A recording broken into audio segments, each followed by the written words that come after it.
चोला बदल कर अल्लाह वाले कहलाने वालों, अल्लाह के रसूल फरमाते हैं इन्नल्लाह ला यंजुरु इला सुवरिकुम व इला अमवालिकुम वलाकिन यंजुरु इला कुलूबिकुम। अल्लाह ना तुम्हारे चेहरे देखता है ना माल देखता है, वो तो तुम्हारे दिलों को देखता है।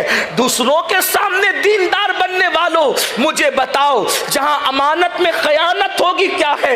आजकल तो लोग अमानत में खयानत कर रहे हैं। और एक बात को वाज़ेह कर दूं, इसमें अमानत में खयानत का मतलब सिर्फ ये नहीं है कि किसी का पैसा हड़प कर लेना, किसी का पैसा हजम कर लेना।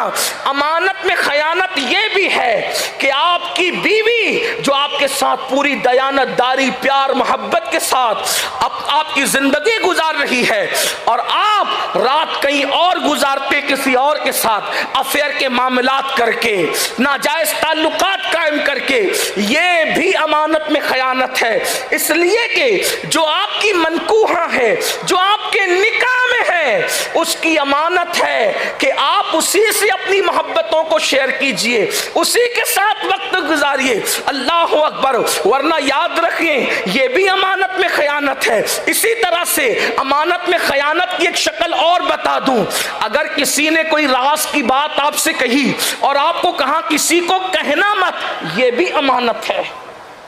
सिर्फ पैसे देने की बात अमानत में नहीं आती, सिर्फ चीजों की बात अमानत में नहीं आती, ये भी तो अमानत है।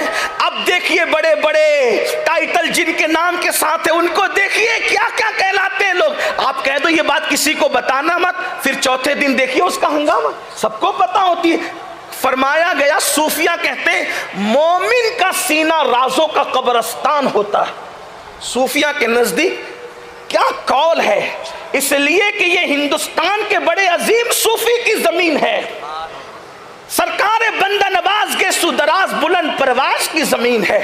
ये वो जमीन है जिस जमीन पर सूफिया सिर्फ इसलिए सफर किया करते थे कि यहाँ की आबो हवा से लुत्फ अंदोज हो जाए।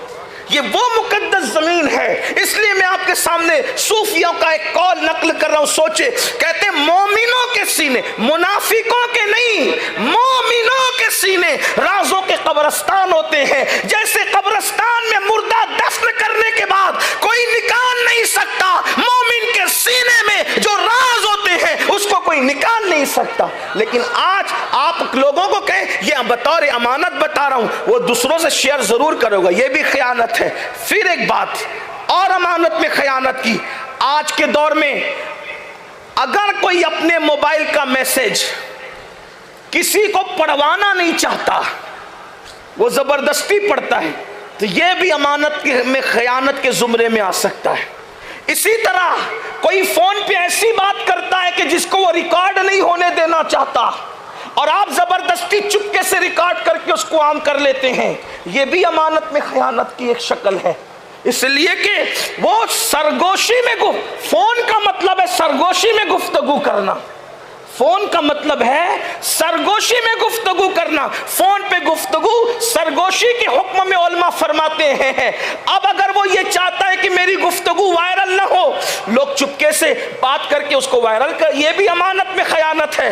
अंजाम क्या है? अल्लाह के रसूल अलैहिस्सलाम फरमाते हैं अमानत में खयानत करने वाले जहन्नम में उनके होंठ ऊंटों के होंठों की तरह, ऊंटों के होंठों की तरह बड़े बड़े लंबे लटके होंगे और वो जहन्नम की आग के गोले अपने मुंह में डालते होंगे, पीछे निकलते होंगे। ये दुनिया है, इसमें जो चाहो कर लो, कौन रोकने वाला है? मगर याद रखना इन्नल्लाह काना अलैकुम रकीबा, अल्लाह तुम सब पर कड़ी निगरानी फरमा रहा है। उसके बाद अल्लाह के सच्चे रसूल सादिक व मसदूक सल्लल्लाहु अलैहि वसल्लम फरमाते हैं, हम और आगे बढ़े तो हमने क्या देखा, कुछ लोग ऐसे हैं जिनके पेट मटकों की तरह फूले हुए हैं, मटकों की तरह उनके पेट फूले हुए। अल्लाह के रसूल अलैहिस्सलाम ने जहन्नम का मुशाहिदा करके पहले ही हमें बता दिया, आगाह हो जाओ, होशियार हो जाओ, आगाही से काम लो। अल्लाह अकबर। अगर मौसमियात के माहिरीन ऐलान कर देते हैं कि बारिश आने वाली है, लोग इंतज़ाम में लग जाते हैं, तूफान आने वाला है, लोग इंतज़ाम में लग जाते हैं। ये होने वाला है, लोग इंतजाम में लग जाते हैं। अल्लाह के रसूल अलैहिस्सलाम ने 14.5 सदियां पहले ऐलान कर दिया।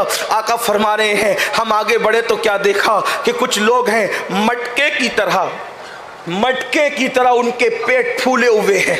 अल्लाह अकबर। और आकाए करीम सल्लल्लाहु अलैहि वसल्लम फरमाते हैं, हमने देखा उनके सूजे हुए फूले हुए जो पेट हैं उनको ऊंट अपने पाँव से रौंदते हैं। ऊंट, जहन्नम के ऊंट उनको अपने पाँव से रौंदते हैं, पेट, बड़े पेट वाले। और फिर दूसरी शक्ल ये फरमाई, आका फरमाते हैं उनके हाथ जहन्नम की आग की जंजीरों से बांध दिए गए हैं, उनके पैरों में जहन्नम की आग की बेड़ियां हैं।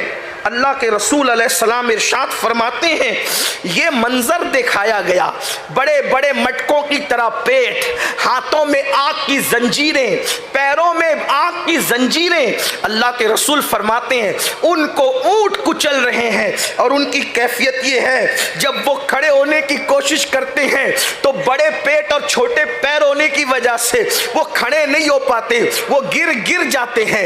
एक हदीस पाक में और है, उनको देख ऐसा लगता है जैसे आसेब ने उनको पागल कर दिया है। ये कैफियत देखी, पेट बड़े, हाथों में आग की जंजीरें, पैरों में आग की जंजीरें, ऊंटों का कुचलना, उनके चेहरे देखकर ऐसा लगना कि जैसे आसेब ने उनको पागल कर दिया है। हमने पूछा जिब्रील ये कौन लोग हैं? अर्ज की या रसूल अल्लाह, ये सूद का धंधा करने वाले लोग हैं, ये सूद खाने वाले लोग हैं, ये ब्याज खाने वाले लोग हैं। अल्लाह अकबर। लोग सूअर के नाम से नफरत करते हैं, सूअर खिंजीर के नाम से नफरत करते हैं, घिन आनी भी चाहिए। मगर सूद खाने वालों से पूछता हूं, जितना बड़ा गुनाह सूअर खाना है, सूअर का गोश्त, उससे बड़ा जुर्म सूद खाना है। इस एतबार से कि सूअर खाने वालों को अल्लाह ने जंग का चैलेंज नहीं किया, मगर जो सूद खाते हैं अल्लाह ने उनके साथ जंग का ऐलान फरमाया है, जंग का चैलेंज उनको किया गया है। मुझे बताओ, आज लोग बड़ी सादगी से कहते हैं मौलाना पूरी दुनिया में पीटे जा रहे हैं, पूरी दुनिया में लूटे जा रहे हैं, पूरी दुनिया में तबाह और बर्बाद किए जा रहे हैं।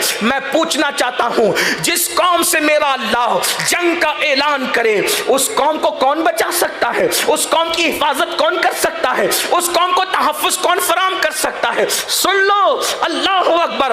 अगर आज दुनिया में काफिरों की बजाय कोई मुसलमान भी हुक्मरान बन जाए तो तुम्हारे साथ वही होगा जो आज दुनिया में हो रहा है, घरों से आग का धुआं उठना, तबाही और बर्बादी। क्यों? इसलिए कि मेरे अल्लाह की शान है, वो जिसको चाहता है मुसल्लत करता है। याद रखना, जब जुआ, सूद, शराब, जिना ऐलानिया तौर पर मुस्लिम उम्मा में आम हो जाता है तो अल्लाह फिर किसी ना किसी को तबाही के लिए मुकर्रर करता है। जानते हो, अल्लाह अकबर, 5वीं सदी और 6ठी सदी में जब बगदाद के मुसलमान आवारा हो गए, जब बगदाद के मुसलमान अय्याश हो गए, बल्कि बगदाद ही क्या, पूरी ममलकत इस्लामिया के अंदर जिना आम हुआ, शराब आम हुआ, जुआ आम हुआ, मौसीकी और गाने, म्यूजिक आम हुए, तो अल्लाह पाक ने हलाकू और चंगेज जैसे लोगों को उस कौम पे मुसल्लत किया। और अल्लाह ने जब मुसल्लत किया तो जानते हैं, कुछ औलिया सूफिया मुस्लिम उम्मा को बचाने के लिए आगे आए ताकि रूहानी ताकत से बचा ले, तो सूफिया और औलिया भी पीछे हट गए। जब वो पीछे हटे तो लोगों ने पूछा, अल्लाह वालों तुम क्यों पीछे हट गए? तो कहा, चंगेजियों के सर पर रिजालुल गैब की रूहें कह रही है, ऐ काफिरों, इन फासिक और बागियों को खत्म कर दो। तो कहा, जिन काफिरों के सर पर रिजालुल्लाह की रूहें आवाज दे रही हो उस कौम को कोई कैसे बचा सकता है? और फिर पता है तुम्हें, अल्लाह अकबर, हीरो के अंदाज में फटी हुई पहन करके स्मार्ट बनने वालों, चेहरों से दाढ़ियां निकाल कर रसूलुल्लाह की सुन्नत को गटरों में बहाने वालों, अल्लाह अकबर, जिना और शराब की अड्डा को आबाद करने वालों, क्या हुआ उस कौम का हाल? हलाकू और चंगेज की फौज ने मुसलमानों की खोपड़ियों में शराब पिया, शराब। मुसलमानों की खोपड़ियों पर उन लोगों ने मीनार तामीर किए। ये हालात लोगों ने देखे। दरियाए दजला में कई दिन तक मुसलमानों का खून बहा, मुसलमानों की लाशें बही। क्यों? जब मुसलमान फासिक हो जाए तो फिर अल्लाह काफिरों की तलवार से उसका खात्मा करता है। बिला तमसील, जैसे कोई किसान दरख्त के सूखे पत्तों को दरख्त में रहने नहीं देता, बल्कि वो किसान उस दरख्त के पत्तों को काट देता है। किसान जानता है कि जब मैं ये सूखे मुर्दार पत्तों को काट दूंगा तो इसकी जगह नया पत्ता उगेगा और मेरा दरख्त हरा भरा हो जाएगा। बिला तमसील, मिलाने के लिए, सिर्फ समझाने के लिए कह रहा हूं। जब शजर इस्लाम पे देखा जाता है कि मुसलमान होकर फासिक हो गया, मुसलमान होकर के फाजिर हो गया, मुसलमान होकर के जानी हो गया, मुसलमान होकर के जुआरी हो गया, तो फिर कुदरत किसी न किसी तलवार को मुतय्यन करती है। रोने वालों, नौहा करने वालों, दर्द भरे आर्टिकल लिखने वालों, दर्द भरी महफिलों में अपनी तबाही का रोना रोने वालों, मुझे बताओ, फिस्क करते हुए रोना नहीं आता? जराइम करते हुए रोना नहीं आता? गुंबदे खजरा में रसूलुल्लाह का दिल दुखाते हुए रोना नहीं आता?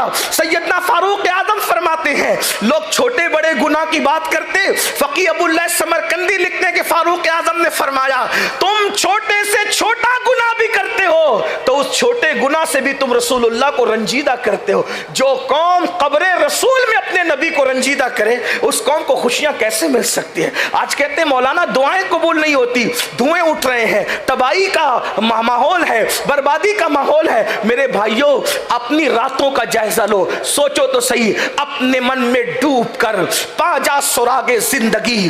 तू अगर मेरा नहीं बनता ना बन, अपना तो बन। इश्क मुस्तफा का दावा करने वालों, कभी सोचा हम अपनी रातों में हुजूर को कितना तकलीफ पहुंचाते हैं, हुजूर को कितनी अजियत पहुंचाते हैं? गीबत कर रहे हो कहीं बैठकर, रसूलुल्लाह का दिल दुख रहा है। ज़िना के अड्डों को आबाद कर रहे हो, रसूलुल्लाह का दिल दुख रहा है। दाढ़ियां मुंडाकर गटरों में फेंक रहे हो, रसूलुल्लाह का दिल दुख रहा है। नमाजों में कोताही कर रहे हो, रसूलुल्लाह का दिल दुख रहा है। सूद के धंधे कर रहे हो, रसूलुल्लाह का दिल दुख रहा है। अल्लाह अकबर ज़बान से झूठ बोल रहे हो, आकाए करीम का दिल दुख रहा है। पड़ोसियों को अजियत पहुंचा रहे हो, आकाए करीम का दिल दुख रहा है। ज़बान से गालियां दे रहे हो, अल्लाह के रसूल का दिल दुख रहा है। आप मुझे बताओ मेरे भाइयों, अल्लाह अकबर, जो कौम एक एक रात में हजारों हजार मर्तबा अपने नबी पे दुरूद पढ़ती थी और रसूलुल्लाह को तोहफा भेजती थी, आज हुजूर को क्या भेज रहे हो? दिल दुखाना, हुजूर को तकलीफ पहुंचाना। हाय हाय, उस कौम का होगा क्या? कुरान कहता है क्या होगा उस कौम का?